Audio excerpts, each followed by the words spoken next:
Sa 9 years nila Marian at Dingdong, ikaw ang aking walang hanggang biyaya. Muling pinakilig ng kapuso royal couple na sina Marian Rivera at Dingdong Dantes ang kanilang mga fans sa pagdiriwang nila ng kanilang wedding anniversary.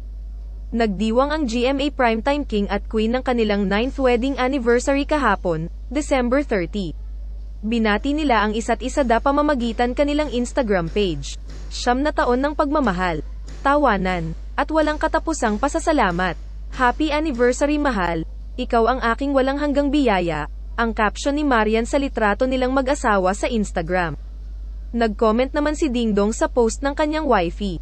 Hanggang sa susunod na habang buhay. Binati rin ni Dingdong si Marian sa kanyang Instagram post kung saan sinimulan niya ang kanyang anniversary greetings tungkol sa reunion at comeback movie nilang Rewind na official entry sa Metro Manila Film Festival 2023. It has been a crazy, hectic year for us, as we were both busy with our work, having less time for ourselves. Baka bet mo, Marian gustong-gusto pang bigyan ng kapatid sina Zia at Ziggy. Pero kung dalawa lang talaga, okay na rin. That's why when we started shooting #RewindMef, it felt like going on a date every single day.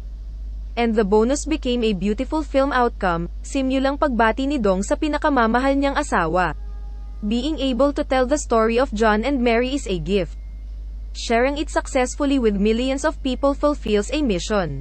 Accomplishing this mission alongside you, my wife, is a rare privilege, one that I believe comes once in a lifetime. I am genuinely grateful for this extraordinary experience, which will always hold a special place in my heart. Baka bet mo, Marian feel ang pagiging nanay. Nagturo ng kagandahang asal sa mga grade 2 students on our wedding anniversary. I have nothing but gratitude to you, my Mary, for being the best mom, wife, friend, and leading lady anyone could ever ask for. Happy 9th. Landagin mo pa, babe, ang kabuuang mensahe ng TV host actor para kat Marian. Love you my best, red heart emoji, ang comment naman ni Marian. Nagpakasal sina Yanyan at Dong noong December 2014 at biniyayaan ng 2 anak, sina Zia at Sixto Dantes. In fairness, nasaksihan namin ang engranding wedding ng kapuso celebrity couple 9 na taon na ang nakararaan.